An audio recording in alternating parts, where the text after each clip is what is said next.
대한예수교장로회 통합총회가 총회 임원 선거 과정에서 금품 수수와 제공 금지를 위한 포상금 제도를 전격 도입했습니다. 공공연한 비밀이었던 금권 선거를 수면 위로 끌어내 근절하겠다는 의지지만 교단 임원 선거에 대한 불신 풍조가 만연해 있다는 점을 드러낸 일이기도 합니다. 이승규 기자의 보도입니다. 대한예수교장로회 통합총회가 금권 선거 근절을 위한 강력한 의지를 드러냈습니다. 예장통합총회 선거관리위원회는 부총회장 선거와 관련해 금권 선거 의혹이 사실로 드러날 경우 최초 신고자에게 포상금을 도입하겠다고 말했습니다.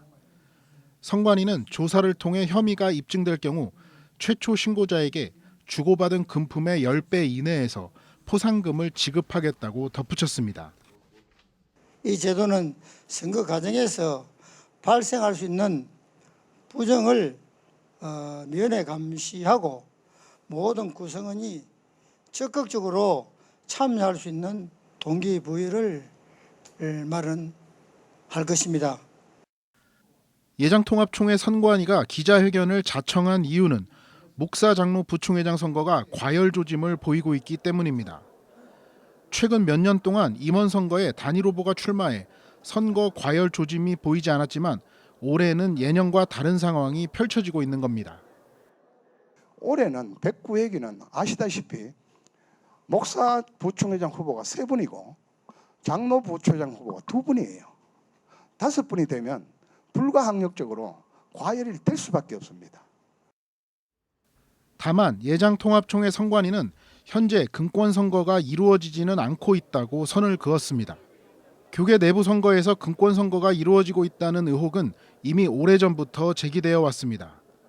각 교단은 임원 선거를 앞두고 공명선거 캠페인을 펼치기도 했지만 선거가 끝난 이후에는 금권 선거에 대한 의혹이 내부에서 제기되기도 했습니다.